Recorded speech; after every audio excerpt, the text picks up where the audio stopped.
नमस्कार, मी दिव्या रांदड. पाहूयात आजच्या महत्त्वाच्या राजकीय घडामोडी. डोंबिवलीतील भाजप कार्यालयाची तोडफोड करण्यात आली आहे. तसंच भाजप पदाधिकारी जुगल उपाध्याय यांना मारहाणही करण्यात आली आहे. जुगल उपाध्याय हे भाजपच्या सोशल मीडियाचे संयोजक आहेत. त्यांच्या कार्यालयात येऊन दोघांनी मारहाण करत तोडफोड केल्याचा आरोप करण्यात आलाय. आमच्या समाजाबद्दल काहीही लिहितो असा आरोप करत ही तोडफोड करण्यात आली. या प्रकरणी विष्णुनगर पोलीस ठाण्यात तक्रार दाखल करण्यात आली आहे. जुगल उपाध्याय कार्यालयात बसले होते. या दरम्यान 2 जणांना कार्यालयात प्रवेश केला. आमच्या समाजाबद्दल काहीही लिहितो असं म्हणत सुरुवातीला दोघांनी मारहाण केली. त्यानंतर कार्यालयाची तोडफोड करायला सुरुवात केली. तक्रार दाखल केल्यानंतर पोलिसांनी या प्रकरणाचा तपास सुरू केलाय. मात्र आधीच डोंबिवलीत गुन्हेगारी वाढली आहे. त्यातच भर म्हणून ऐन निवडणुकीच्या काळात भाजप कार्यालयाची तोडफोड करण्यात आली. त्यामुळे डोंबिवलीतील राजकीय वातावरण चांगलंच तापलंय. पोरशे प्रकरणावरून बदनामी करू नये यासाठी वडगाव शेरीचे विद्यमान आमदार सुनील टिंगरे यांनी सर्वच राजकीय पक्षांना नोटीस पाठवली होती. खासदार सुप्रिया सुळे यांनी वडगाव शेरीच्या सभेत याबाबतचा खुलासा केला होता. त्यांनी सुनील टिंगरे यांनी चक्क शरद पवारांनाच नोटीस पाठवल्याचं सांगितलं होतं. याच मुद्द्यावरून आता वडगाव शेरीचे राष्ट्रवादी शरदचंद्र पवार पक्षाचे उमेदवार बापूसाहेब पठारे यांनी सुनील टिंगरे यांच्यावर जोरदार टीका केली आहे. शरद पवारांना नोटीस पाठवणाऱ्या चिल्लर आमदाराला आता जनता जागा दाखवेल असा हल्लाबोल पठारेंनी केलाय. एमआयएमचे नेते असुद्दीन ओवेसी यांना भर स्टेजवर नोटीस बजावण्यात आली आहे. सोलापूर पोलिसांनी भर सभेत ही नोटीस बजावली. ओवेसी सोलापूर मध्य विधानसभा मतदारसंघाचे उमेदवार फारुख शब्दी यांच्या रॅलीत सहभागी होण्यासाठी आले होते.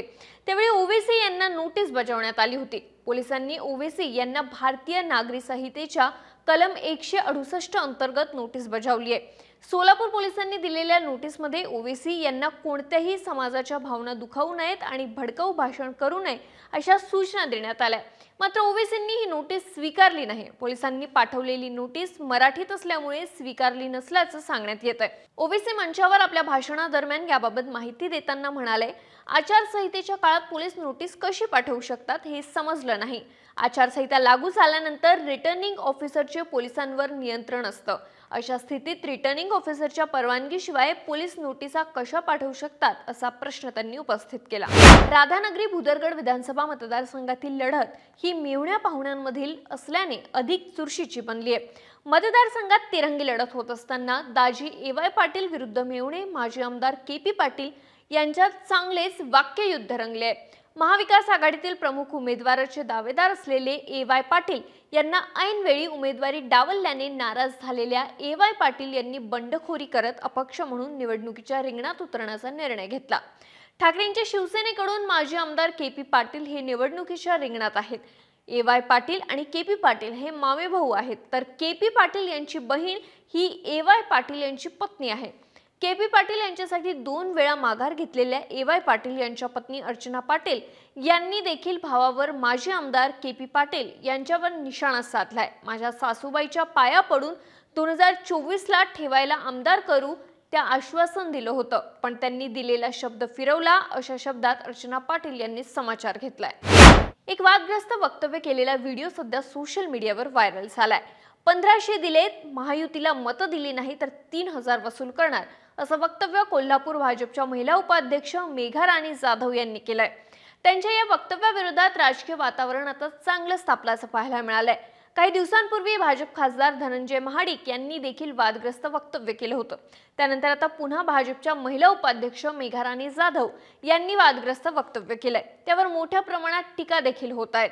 करवीर, पन्हाळा, गगनबावडा विधानसभा मतदारसंघाचे महायुतीचे उमेदवार चंद्रदीप नरके यांच्या प्रचारार्थ गारीवाडी इथं आयोजित करण्यात आलेल्या सभेत भाजपच्या महिला पदाधिकारी मेघा राणी जाधव बोलत होत्या. त्यावेळेस त्यांनी हे वक्तव्य केलं.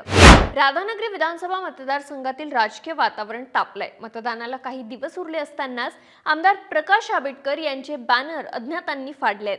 त्यामुळे आता राधानगरी विधानसभा मतदारसंघातील राजकीय वातावरण तापलंय, तर विरोधक रडीचा डाव खेळत असल्याचा आरोप आंबेडकर यांनी केलाय.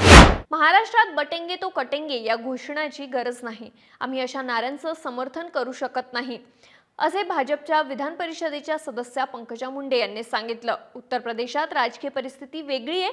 त्यामुळे योगींच्या वक्तव्याचा जो अर्थ आज काढण्यात येतोय कदाचित तो नसेलही असं देखील त्यांनी स्पष्ट केलंय. हिंगोली जिल्ह्यातील कळमनुरी विधानसभेचे एकनाथ शिंदे यांचे शिवसेनेचे उमेदवार संतोष बांगर यांच्यावर काल कळमनुरी पोलीस ठाण्यात गुन्हा दाखल करण्यात आलाय। विधानसभा निवडणुकीच्या प्रचारादरम्यान आचारसंहिता भंगाचा गुन्हा दाखल झालाय। विधानसभा निवडणुकीच्या पार्श्वभूमीवर मतदारांना पैसे वाटप करणं तसंच सावरखेडा शिवारात विनापरवानगी मंडप उभारणी करून कार्यक्रमाच्या नावाखाली पैसे वाटप केल्याचा संतोष बांगर यांच्यावर आरोप आहे। देशाचं काम चालवायचं असेल तर 400 खासदारांची गरज नाही, 300 खासदारांवरही सरकार चालतं, तरीही नरेंद्र मोदी पुन्हा पुन्हा 400 खासदार निवडून आणायचे सांगत होते, कारण त्यांना घटनेत बदल करायचं होतं। त्यामुळे सामान्य लोकांच्या अधिकारावर गदा आली असती, असे प्रतिपादन राष्ट्रवादी काँग्रेस शरदचंद्र पवार पक्षाचे अध्यक्ष शरद पवार यांनी केलंय।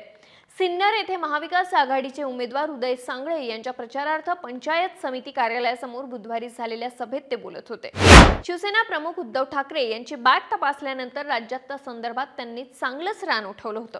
दरम्यान गोव्याचे मुख्यमंत्री प्रमोद सावंत, महायुतीचे कराड दक्षिण विधानसभा मतदारसंघातील उमेदवार डॉक्टर अतुलबापा भोसले यांच्या प्रचारार्थ बैठकीसाठी बुधवारी कराड दौऱ्यावर आले होते। ते आज गुरुवारी गोव्याकडे रवाना होण्यापूर्वी कराड येथील विमानतळ परिसरात निवडणूक यंत्रणेकडून त्यांच्या बॅगांची तपासणी करण्यात आली आहे। त्याची चर्चा सध्या सुरू आहे। अशाच महत्त्वाच्या घडामोडी आम्ही रोज तुमच्यासाठी आणत असतो। या तुमच्याकडून मिस होऊ नये यासाठी सरकारने आम्हाला सबस्क्राईब करायला विसरू नका।